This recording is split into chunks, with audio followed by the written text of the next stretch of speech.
Olá, pessoal! Estamos no nosso quinto módulo e este módulo foi dividido em três partes. A primeira é o carbono. O carbono não é um elemento difícil de encontrar no cotidiano. Por exemplo, se você estiver estudando com lápis, você está usando carbono na forma de grafite.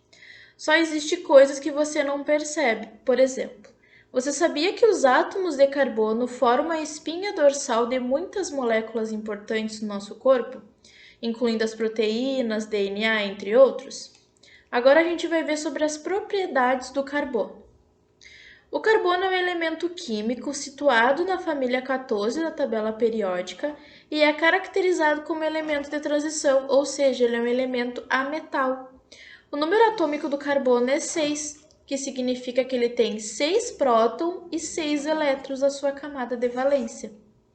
Ele é um elemento tetravalente.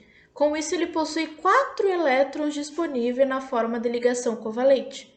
A característica dessa ligação química, como a gente viu nos outros módulos, é o compartilhamento de um ou mais pares de elétrons.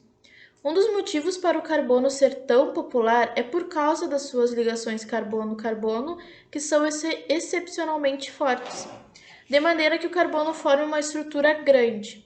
Com isso, talvez a mais importante capacidade seja ele formar suas ligações covalentes, podendo assim se ligar a 4 outros átomos. A capacidade do carbono tem de formar ligações com 4 outros átomos se dá pela sua configuração de elétrons.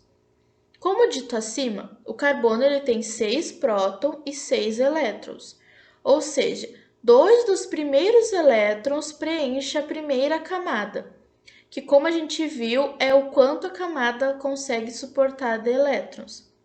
Os outros 4 elétrons preenchem a segunda camada, que é a camada mais externa, que a gente chama de camada de valência. Para se tornar mais estável, ele deve fazer outras 4 ligações para preencher essa sua camada de valência. Como vimos na regra do quinteto, ele precisa estar estável com 8 elétrons. Por exemplo, a molécula de metano, o seu carbono vai formar ligações covalentes com 4 átomos de hidrogênio. Assim, os hidrogênios vão compartilhar seus elétrons com o carbono, dando ao carbono os 8 elétrons de que ele precisa para ficar estável e obedecendo a regra do quinteto.